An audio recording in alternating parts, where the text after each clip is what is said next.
हमारे साथ बात करने के लिए मौजूद हैं भारतीय जनता पार्टी के राष्ट्रीय महासचिव और राज्यसभा सांसद दुष्यंत कुमार गौतम जी। दुष्यंत जी, नई वैक्सीनेशन पॉलिसी सबके सामने आ गई है, प्रधानमंत्री ने उसका ऐलान किया। कांग्रेस लगातार कह रही है कि ये यू टर्न है। हम लगातार कह रहे थे कि ऐसे करिए और वक्त रहते कर लिया जाता तो आज ऐसे हालात ना होते। देखिएगा, कांग्रेस मोदी जी के जिस काम से खुश हो जाए उसमें हमें भी खुशी है। कांग्रेस हमेशा अपना पाला ऊपर रखना चाहती है, इसलिए हमने केंद्र ने अपने हाथ में इसलिए नहीं लिया। केंद्र ने तो राज्यों को कहा था कि राज्य अच्छा काम कर सकते हैं। पिछले कोरोना फर्स्ट के अंदर सब कह रहे थे, मोदी जी सब अपने हाथ में ले लिया और हम क्या करें। सब ने उसका बेड़ा गर्क करने की कोशिश करी, जिसके परिणाम निकला कि कोरोना सेकंड आया। उसी लहर इसलिए आई कि फर्स्ट के अंदर इन्होंने कहा। अब यार उनको दिया तो उन्होंने क्या हालात किए, उन्होंने फेल करने की कोशिश की। उसका उदाहरण हमारे सामने है। राजस्थान के अंदर कूड़े के अंदर वैक्सीन मिली, जहाँ तक कि दवाई भी गई। झारखंड के अंदर 50,000 वैक्सीन्स बेकार एक्सपायर कर दी गई। पंजाब के अंदर जो हमने फ्री वैक्सीन दी उसको ऊंचे रेटों पे अमीरों को बेचा गया। दिल्ली के अंदर वैक्सीन को ऊंचे रेटों पर प्राइवेट हॉस्पिटलों को बेचा गया। गरीबों को जो वैक्सीन देनी थी वो नहीं दी गई। उसे साफ जाहिर हो रहा था कि ये कांग्रेस के लोग जितने भी हैं, ये इनको एक 2 नंबर में कमाने की आदत बनी हुई है। जो इनके नेता राजीव गांधी कहा करते थे कि 85% हमारे कांग्रेस के लोग खा जाते हैं, 15% नीचे जाता है। तो वो इनको आदत बनी हुई थी, इसलिए इन्होंने लोगों को लताड़ने की कोशिश करी, लोगों को परेशान करने की कोशिश करी। इसलिए ये वापसी हमने अपने हाथ में लेना पड़ा है। ये खींच है इनकी, जो ये कह रहे हैं। मोदी जी ने बड़ी ईमानदारी से, नेक नीयत से काम किया है और आज आप देख रहे हो कि जैसे बयान देकर इन्होंने देश को गुमराह करने की कोशिश की है कि ये बीजेपी की वैक्सीन है, ये उसकी वैक्सीन है, ये भारत की वैक्सीन है। क्योंकि ये लोग बड़े लोग हैं, ये लोग सब ये अमेरिका इलाज कराने जाते थे, इंग्लैंड इलाज कराने जाया करते। आज भी इनको वहाँ की वैक्सीन चाहिए थी, कोशिश की इन्होंने। आज देखा नहीं, अखिलेश वैक्सीन लगवा रहे हैं, हिंदुस्तान की वैक्सीन लगा रहे हैं। भारतीय जनता पार्टी की वैक्सीन, भारतीय जनता पार्टी की वैक्सीन अखिलेश ने लगवाई है। वैक्सीनेशन में भ्रम फैलाया गया। हाँ, जो इन्होंने भ्रम फैलाए थे वो बेचारे गरीब तो मर रहे हैं, वैक्सीन नहीं लगा पा रहे। ये तो अब आगे वैक्सीन लगवाने के लिए। ये इनको देश से, जनता से, समाज से कुछ लेना ना। इन्होंने मौत का खेल खेलना होता है, इनको लोगों के जीवन से खेलना होता है, इसलिए ये ऐसा खेल खेल रहे हैं। ये अपनी खींच मिटा रहे हैं।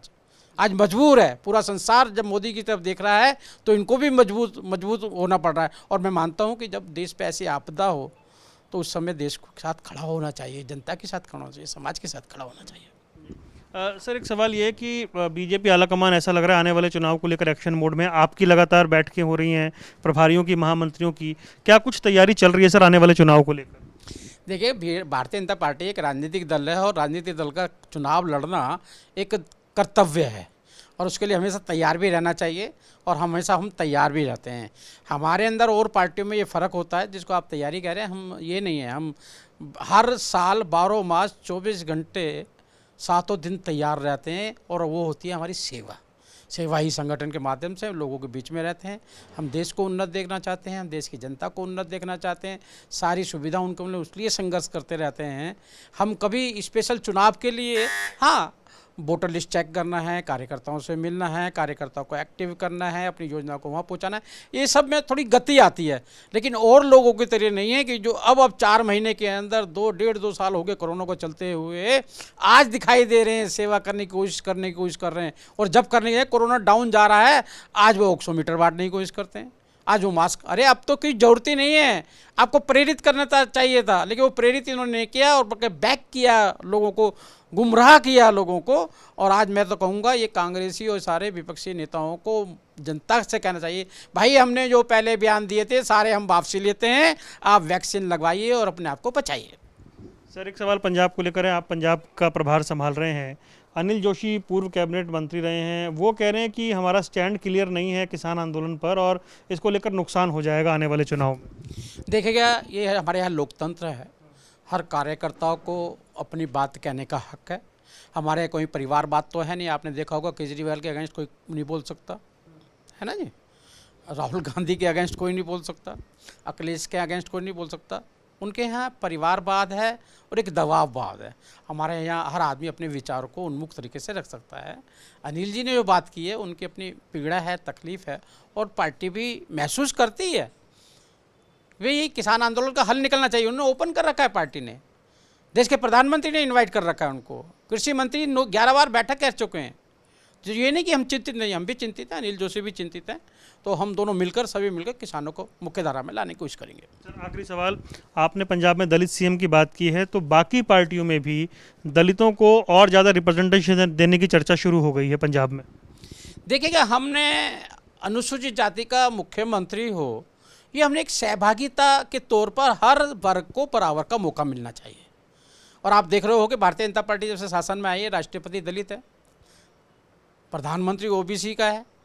इसलिए हमने कोई किसी की कार्यशैली को जाति विशेष में नहीं देखते, लेकिन जिस प्रकार से और दलों ने अपना परिवारवाद के अंदर बांध के रखा हुआ, आप बताइए ना, नेहरू के बाद इंदिरा आएगी, इंदिरा के बाद में राजीव आएंगे, राजीव के बाद में सोनिया आएगी, सोनिया के बाद राहुल आएंगे, राहुल के बाद प्रियंका आएगी, और फिर उसके बच्चों के भी नाम है कुछ ऐसे ही। आप मुलायम आए तो अखिलेश आएंगे, लालू आए गए हैं तो राबड़ी और उसके बच्चे आएंगे हैं, और ऐसे शेख अब्दुल्ला, फारूक अब्दुल्ला, उमर अब्दुल्ला, बादल, छोटे बादल, फिर उससे छोटे बादल, ये सबके साथ ऐसा है।